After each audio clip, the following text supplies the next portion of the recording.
sorry to interrupt, but between you and your Yeah. other 17 photographers, is there a fight for who takes that winning shot, whether it be on the track or in victory circle? Hey guys, I'm Juliana, your automotive woman. Welcome to this episode of Cars Without Sausage. Recently, I connected with Chris Owens, head of IndyCar Photography inside the Media Center at the Indianapolis Motor Speedway. I first met Chris 5 years ago at the St. Petersburg IndyCar Grand Prix and since have followed his career.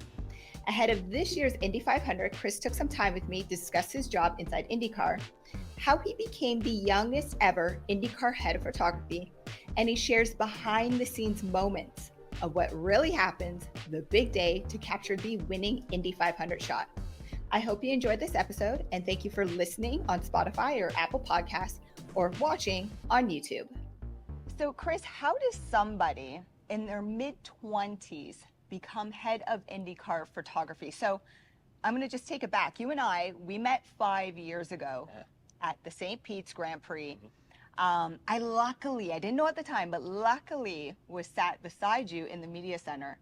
And I thought to myself, I'm like, and excuse my ignorance, I'm like, how's this young man, you looked like you were 23, 24, become the head of IndyCar photography? So what inspired that? How did you get involved? How did it all happen? Yeah, I mean, it's a long story, but I'll give you pieces of it. You know, I grew up here in Indiana and always loved the IndyCar series, and at the same time in high school was falling in love with photography. Moved here to Indianapolis to go to school, and then from there, you know, just started showing up at the track, taking pictures and showing those to anyone who would look at them. And before I knew it, you know, just kind of got in line with the right people to volunteer here at the Indianapolis Motor Speedway, and did that for years until folks, you know, they leave, they retire, they move along, and before I knew it, I guess was one of the most eligible last people standing. So, yeah. Yeah, so right place at the right time, and you truly have a passion for it. Absolutely. I was knocking on the door, I was sending emails, I was showing up in person, just trying to get in, and just through persistence, worked my way into it. So how long now? Because again, we met 5 years ago and you were already leading. Yeah, you know, I've been on the team here since 2010, but worked my way into a permanent role and full-time in 2013. So, yeah, I'm going on quite a while. Yeah, over 10 years. Yeah. Impressive. So some of the biggest challenges in that last 10, 12-year gap, was it being taken serious because you were so young? Absolutely. That was a huge thing, I think, at the beginning. And then just, you know, walking into a role that's ever changing and evolving, and that, you know, is not a real textbook style job. So a lot of it you have to learn on your own. And really in the last 5, 6 years, I've gotten quite a bit more comfortable with that. And it's really not about being behind the lens. It's all about the day-to-day dealing with, you know, mass groups of photographers. We're getting ready to do the Long Beach Grand Prix here this next weekend, and I swear they credential probably 400 photographers. So giving a photo meeting and facilitating and talking to that many people, as well as, oh yeah, I need to make some pictures myself, is quite a challenge, but I feel more comfortable than ever doing that. Yeah, but still shocking that it's only in the last 5 years that you've become comfortable, right? Yeah, Is that like experience? Yeah, I think experience, and maybe maturities came a little slow. Yeah. I'm getting there. But not being afraid to screw up too. Oh, we do it every day. I do it every day, and you know, you do that so many times, you learn from it. Yeah, exactly. I actually prefer screwing up because I never screw up again, right? I'm with you. I'd like to say that I don't. I do still from time to time, but I'm better at it than I've ever been. So. Okay, so head photographer, Indy 500. We're heading into the Indy 500 in just a little over a month, right? So take us through your actual day. I want to know all of it. So what time in the morning are you waking up? How do you prepare your team, right? And then even though the Indy 500 ends in the middle of the day, you're still going because then there's media commitments out of state, right? So tell me all of it. Make me feel it.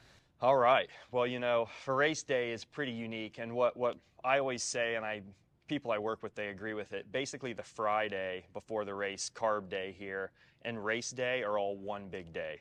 Yeah, you know, you do go to bed, but it feels like a nap, and you're just rolling from the moment you wake up on that Friday. But more moving into race day, you know, the crowd getting here is, it's incredibly large, so you really have to be on it.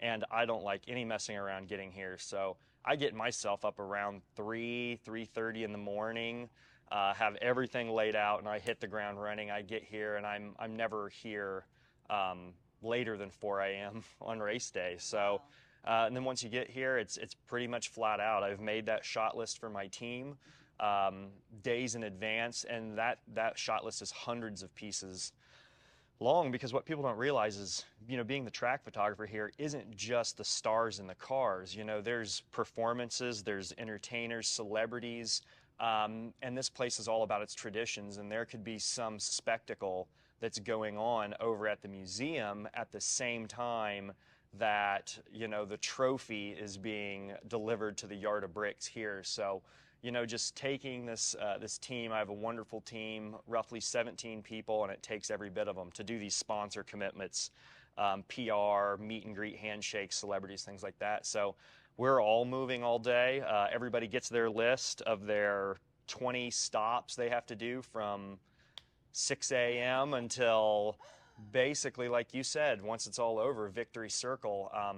My day personally, and my tradition that I start with, is the cannon firing. So this place is so massive and communication can be difficult between all gates and radios. So the way that we announce here that the gates are open for our personnel to let people in is a cannon blast that takes place from a military cannon out in the infield.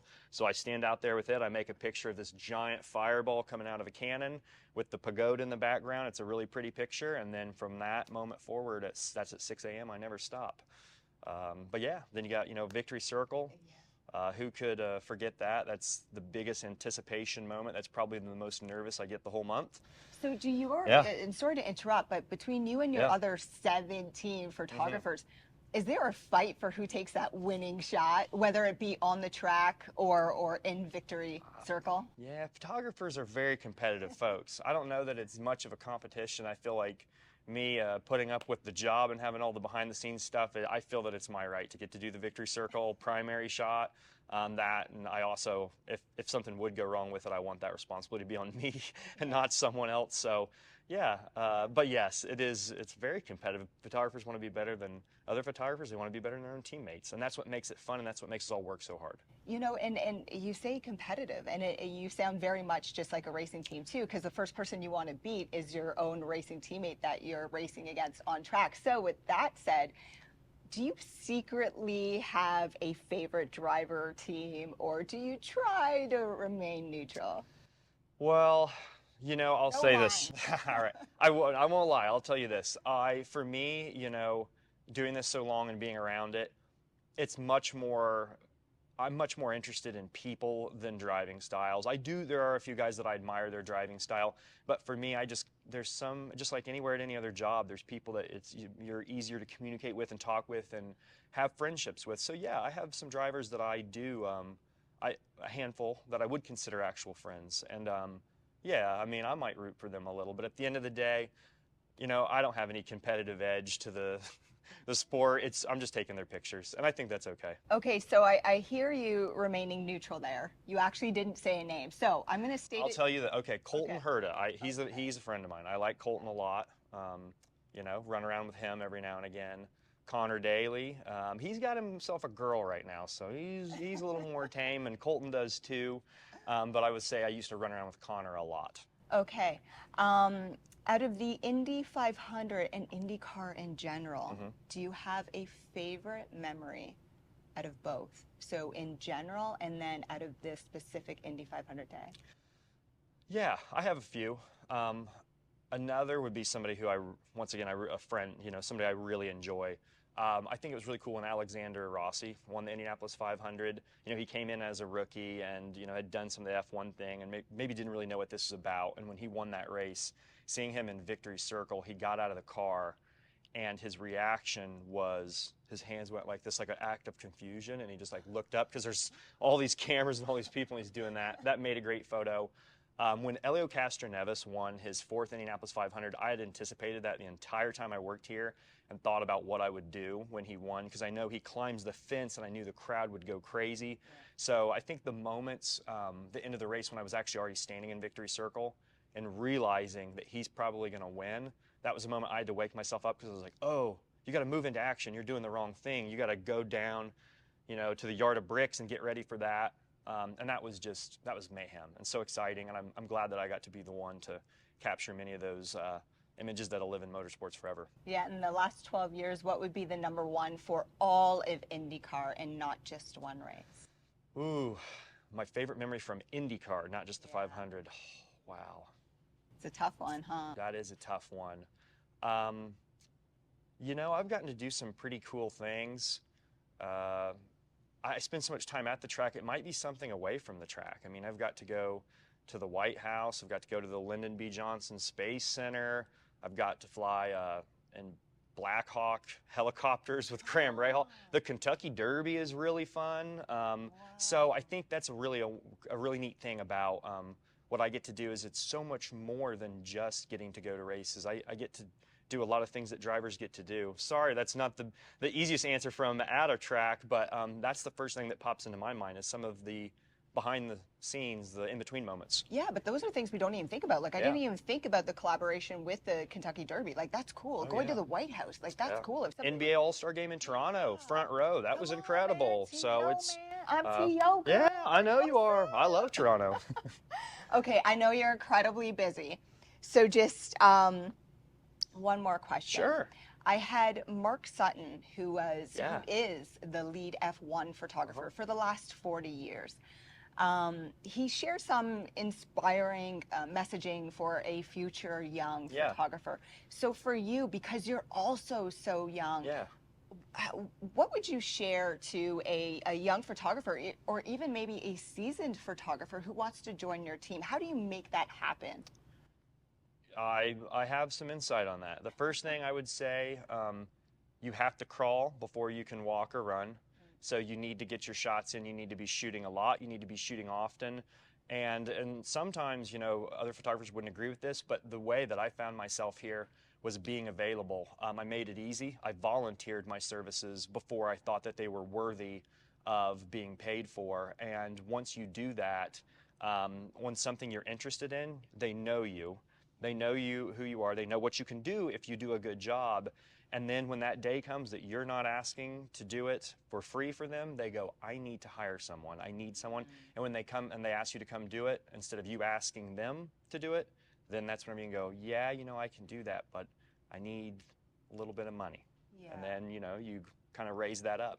So I think just volunteering in things you're interested in, whether that's motorsports or music, anything else, just to get your foot in the door.